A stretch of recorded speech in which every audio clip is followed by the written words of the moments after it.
comme notre sujet de cette semaine.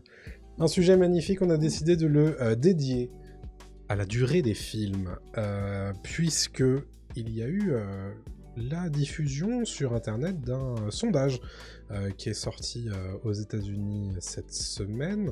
C'est celui-ci qui posait la question quelle est votre durée idéale pour un film? Et il se trouve que la majorité des gens ont voté pour quelque chose aux alentours de 92 minutes.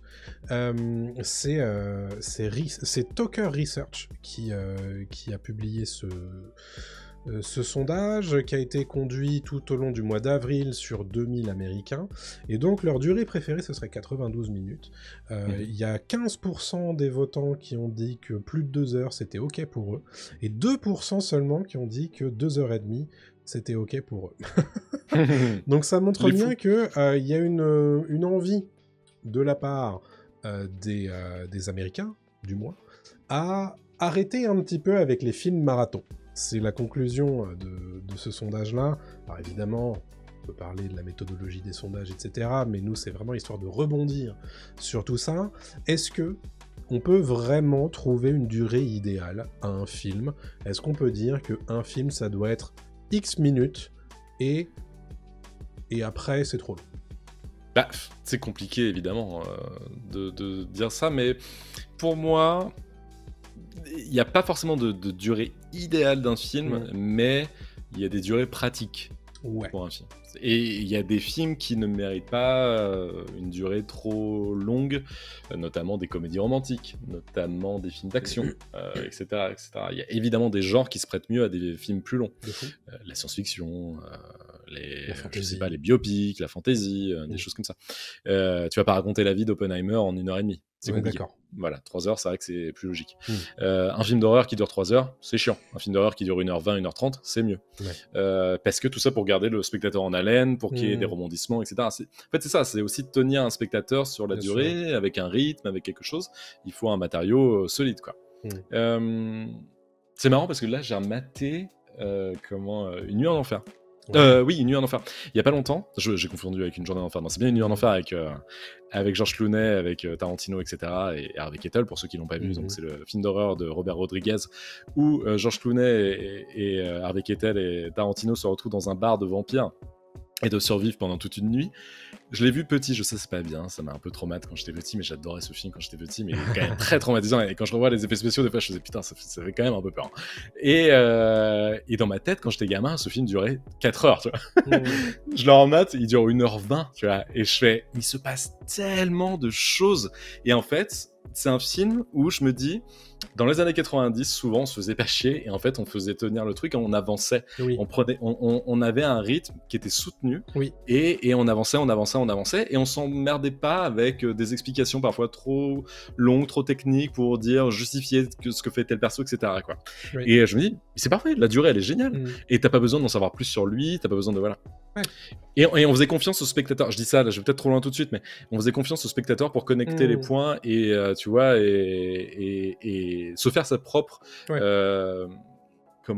histoire à travers l'histoire. C'est-à-dire qu'on n'a pas besoin de tout dérouler, quoi. Aujourd'hui, j'ai l'impression qu'on déroule tout. Surexplique les films. Ouais, il y a beaucoup, trop d'exposition dans les films. Oui, alors c'est là où je voulais en venir. Voilà, il y a trop d'exposition dans les films, et on s'en plaint souvent de ça. Est-ce que on prend le public pour un con, quand même. Ouais, il faudra qu'on en reparle, mais est-ce que ce serait pas l'effet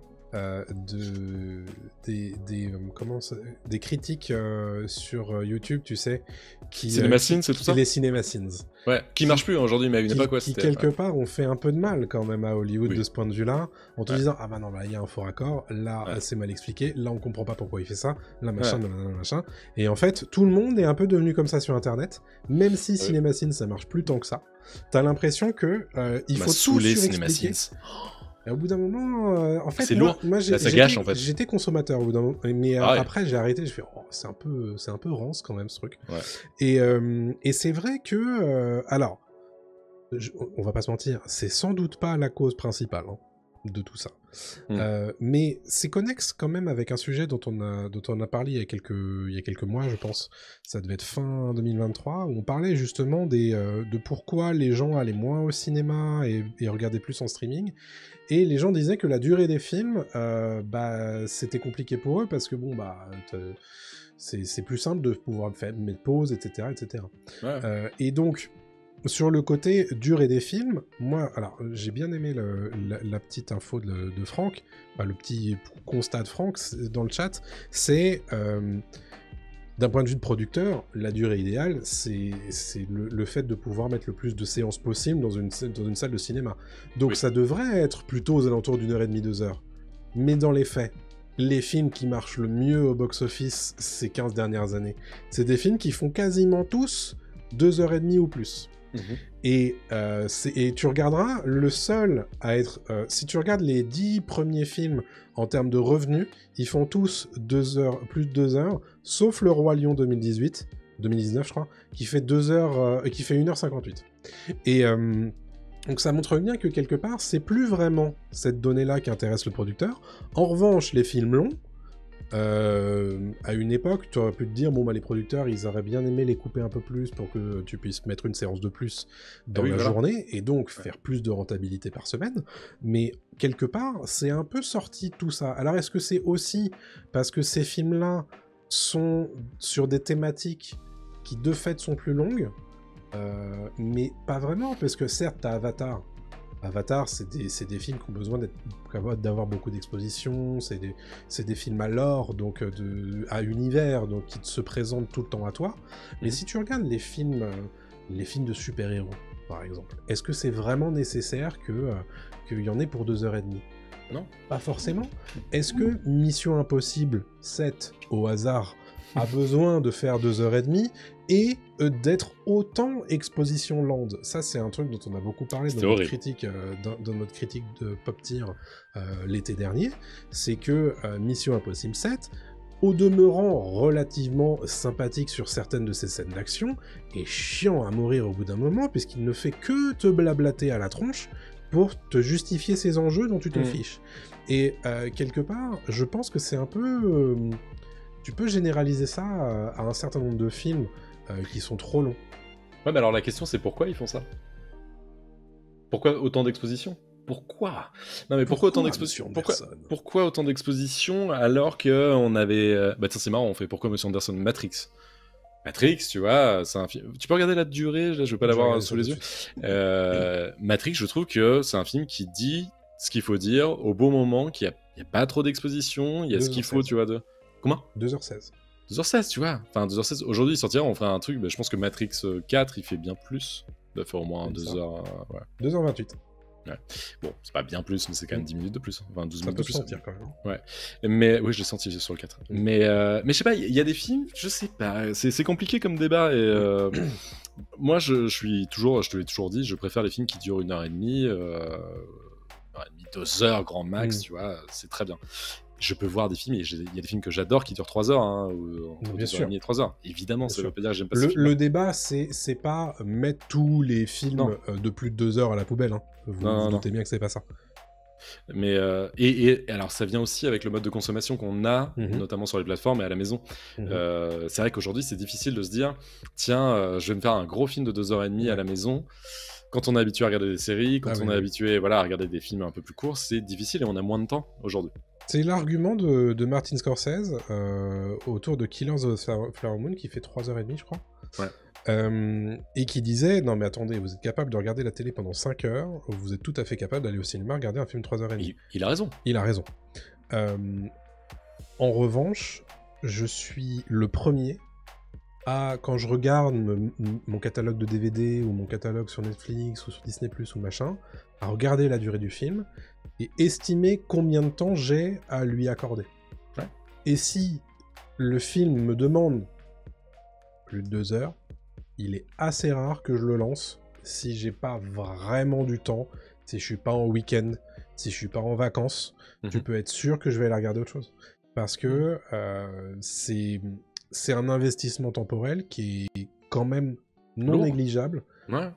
Quand tu travailles, évidemment, quand tu termines un peu tard, le temps de bouffer il est facilement 9h, 9h30. Si tu veux pas te coucher aux aurores, tu peux pas regarder un film de plus de 2 heures. Hein. Non, non, complètement. Et après, il y a des films qui sont très bons sur la durée et ils te font passer 2h30 comme 1h30, quoi. De fou. Très récemment, l'exemple que j'ai eu, c'est Boîte Noire avec Pierre Ninet. J'étais très surpris, qui est un thriller très très bon, très très solide, que je vous conseille vraiment, qui est sorti là il y a 2-3 ans, qui est dispo sur Netflix. Ouais. Qui est vraiment très bon, et c'est marrant parce que ça montre quand même la palette de Pierre Ninet, parce que juste avant, je sortais de Fiasco, où c'est vraiment un gros débile, et donc je me suis dit, waouh, je vais devoir passer de Pierre Ninet de Fiasco, mais genre littéralement une demi-journée avant, je regardais ça, et le soir, je regarde Boîte Noire, je fais, ça va être complexe, mais on y va, et en fait, le mec est très fort, parce que tout de suite, je fais, non, mais j'y crois direct, et Boîte Noire, pareil, c'est un gros thriller quand même qui dure assez longtemps, hein. Pour moi, il dure... Ouais, quand même, 2 heures, hein, c'est assez long. Et c'est passé comme ça, j'étais accroché, je fais ok, il y a des rebondissements, c'est trop bien, ok, c'est pas possible, en fait, non, depuis le début, c'était la Boîte Noire, le méchant. Et tu vois, donc, je sais pas, il y a des films où, quand le rythme est bon, quand la réal est bonne, parce qu'en fait, c'est surtout ça qui a joué pour moi, et l'acting, évidemment, mais là, il y avait de la mise en scène qui, tout de suite... te met en mouvement tout le temps, et en même temps c'est malin, il y a des mouvements de caméra qui sont exactement aux bons endroits, et bah forcément tu t'emmerdes pas, quoi. Pas comme devant un film de super-héros dont tu parlais tout à l'heure, où bah tu sens qu'il y a une recette, faut l'appliquer, et en fait il y a pas d'âme, et donc c'est 2 heures où ça déroule, quoi. En fait, mon point de vue, c'est surtout, il n'y a pas de vraie durée idéale, parce que comme on l'a dit, ça va surtout dépendre du genre. Ça va aussi dépendre de ce que tu as à raconter. Pour moi, il y a surtout... En fait, la durée, c'est pas un problème tant qu'il y a du rythme. Tu vois, si c'est bien géré, tu vois, par exemple, on en a parlé il y a pas si longtemps que ça, Anatomie d'une chute, c'est un film qui est très long. Ouais. Mathématiquement parlant. Mais il est passé pourtant, comme ça, bon. Il passe super bien parce que t'es accroché, en fait. Et c'est pas parce que, tu sais, il t'envoie TikTok style des trucs toujours à la tronche toutes les 15 secondes. Non, c'est parce c'est un film qui sait ce qu'il a à raconter, qui sait comment il veut le raconter, et qui a son rythme à lui, mais qui quand même passe super bien. Et ça, c'est le genre de truc que j'apprécie moi au cinéma. Si vous réécoutez nos épisodes de Pop Tier, à l'époque où le podcast s'appelait encore Pop Tier, vous nous écouterez régulièrement dire, là il y a 20 minutes de trop, là il y a une demi-heure en trop. Là, machin, là on s'ennuie, il y a un ventre mou. On l'a beaucoup dit, ça. C'est parce qu'il y en a régulièrement dans ces films blockbusters, parce que tu sais pas pourquoi. Il faut qu'il y en ait plus. Et parce que ça permet aussi de vendre un ticket. Écoute, tu vas peut-être payer 20 balles ton ticket, mais au moins t'as 2h30 de spectacle. Mais moi, je suis pas d'accord avec ça. Mais ça, j'ai jamais compris cette logique. C'est entre 2h30 de merde, ou en tout cas de trucs moins bons, et 2 heures d'un truc parfait. C'est ça. Ah putain, je prends 2 heures parfait, et puis j'y retourne au pire une deuxième fois, donc ça me fait 2 tickets, plutôt qu'un truc où ça te gâche. Tu sais, c'est con, c'est comme quand tu manges. Tu sais, tu manges un truc bon, ou non, faut savoir s'arrêter, parce qu'en fait, c'est trop. En fait, c'est... Voilà, faut trop de bons trucs. Alors, des fois, c'est pas que du bon, hein. Mais... Ouais, c'est compliqué, faut toujours être sur la ligne, faut bien doser, et c'est un métier, hein, un monteur et réalisateur, donc... Mais tu vois, il y a un des trucs...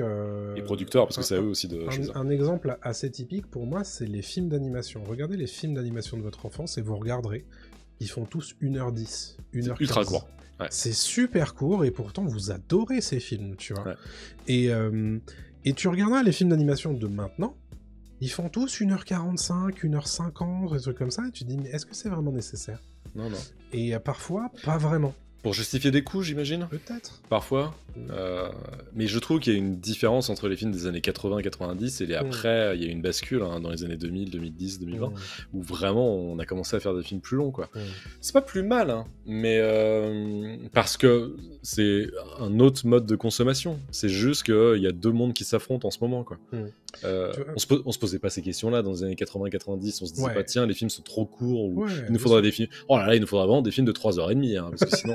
Non mais c'est vrai, l'inverse c'est vrai, tu vois, tu te posais pas ces questions-là, tu vois. Bien sûr. Mais en fait, il y a toujours eu des films qui sortent un petit peu de la norme et qui font...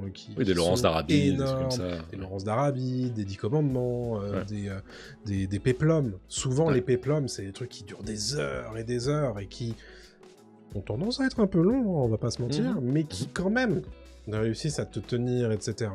Mais il y a toujours eu, même à ces périodes-là, il y a toujours eu des films très courts. Et Oui. c'est pas parce qu'ils sont plus courts que ces films-là n'ont rien à raconter, bien au contraire. Moi, le truc qui me gêne de nos jours, c'est souvent sur ces films un peu longs. Je vais pas tous les mettre dans le même panier, hein, c'est pas du tout l'objectif de la discussion, mais souvent sur ces films un peu longs, t'as l'impression que on nous tire un petit peu la sauce. Il y a pas suffisamment de choses à raconter, mais c'est pas grave. Un exemple typique, j'ai pas pu le terminer, c'est Jurassic World 3. Jurassic World 3, je me suis endormi dessus, et pourtant, c'est pas faute qu'ils te mettent de l'action. Hein.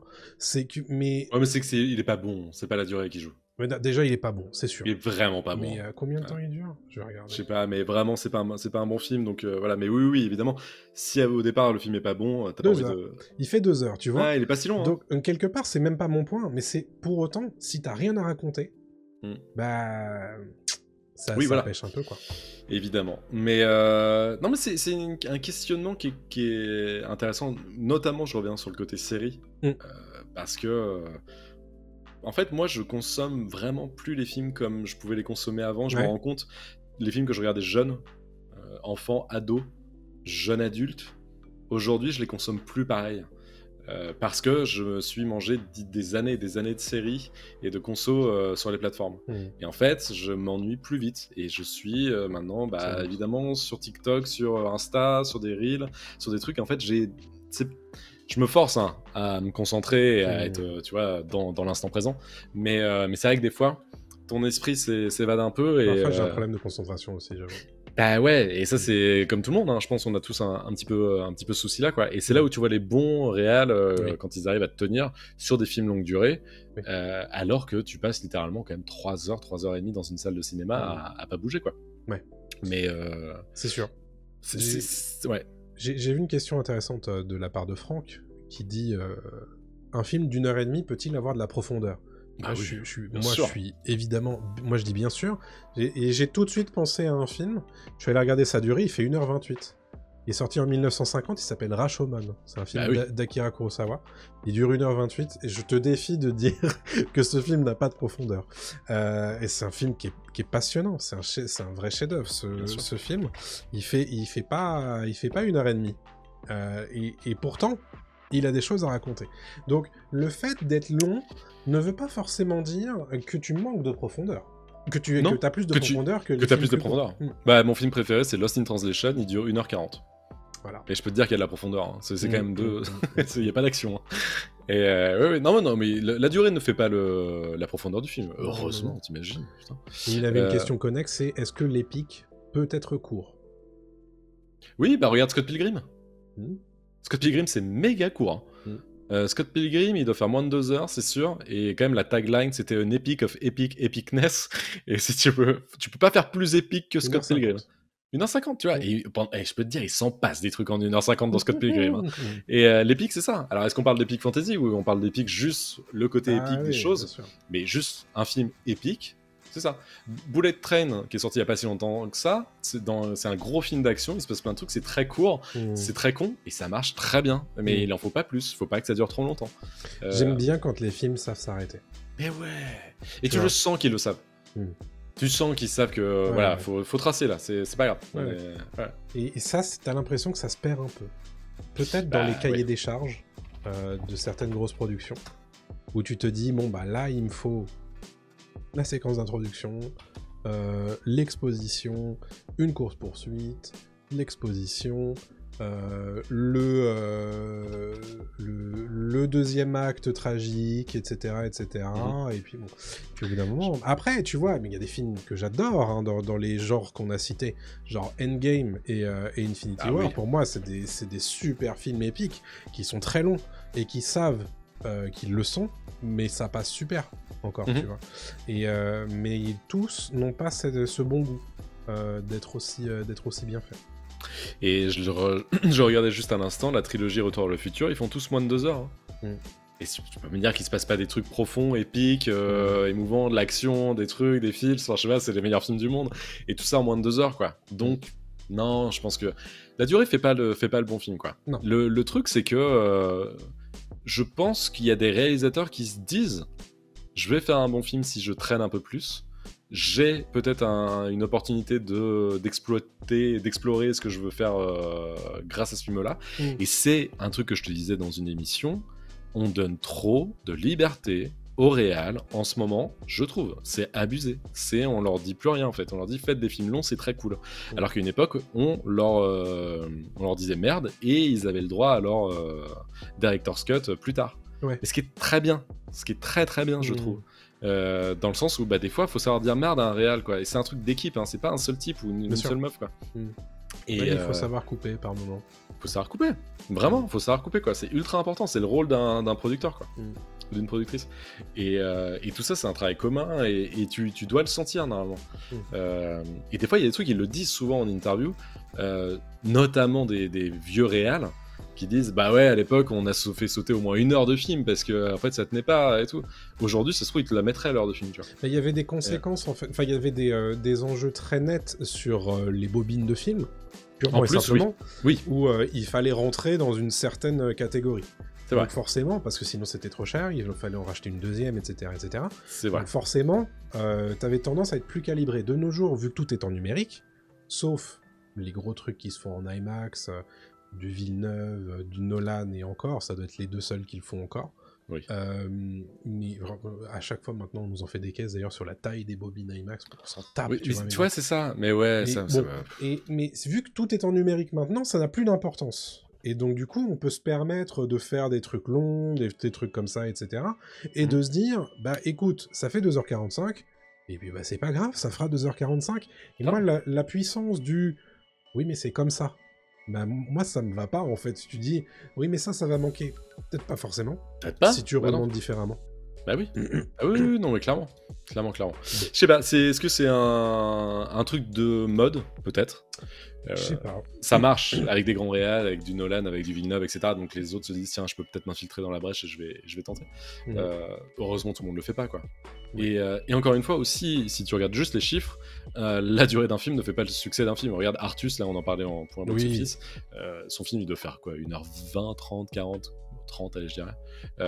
Il fait déjà le million d'entrées en même pas une semaine. 1h39. 1h30, ah, quand même, hein, 1h39. Mais bon, c'est le grand max. Pour une comédie, ouais. Clairement. Donc, tu vois. Voilà ce qu'on avait à vous dire sur ce sujet. Évidemment, on veut vos avis dans les commentaires. C'est quoi, vous, votre durée idéale pour un long métrage? Est-ce que vous en avez une? Ou est-ce que, comme nous, vous vous dites, bon, bah, en fait, ça dépend vraiment du sujet, ça dépend vraiment du genre, ça dépend aussi de ce que le réal a raconté, et voilà. Donc, moi, je pense que, bon, on n'arrêtera jamais d'aller regarder des films de plus de 2 heures, bien entendu. Non. Mais il faut aussi que Hollywood, particulièrement, sache un petit peu compresser, quoi. On est sur des trucs qui sont un peu gargantuesques, et qui, parfois, n'ont pas vraiment de sens. Donc, voilà. Moi, j'aime bien que ce soit efficace, quand même. Malgré tout. Moi aussi, mais c'est vrai qu'en ce moment c'est un peu compliqué. Mais surtout sur les grosses prods. Surtout, évidemment, surtout sur les grosses prods. Évidemment, les films indés ont moins de difficultés, quoi, à se vendre sur des plus petites durées, quoi. C'est vrai que les grosses prods, quand tu vois que des Fast and Furious, par exemple, duraient beaucoup moins longtemps au tout début, et que maintenant c'est limite. Limite, ça va durer 3 heures, tu vois. Quand j'ai marathonné tout Fast and Furious avant la sortie du 10, et j'étais trop content, je me disais putain, le 1, le 2, c'est 1h30, 1h40, et puis après ça commence à faire 2 heures, 2h15, 2h30. C'est ouf, mais non, quel calvaire. C'est de plus en plus long, et pas forcément pour un bon résultat, quoi. Il y en a qui sont très bien, mais... Oui. Bref. Enfin, voilà. Ouais. Voilà pour ce petit débat de la semaine. On attend vos commentaires pour savoir ce que vous en pensez, vous.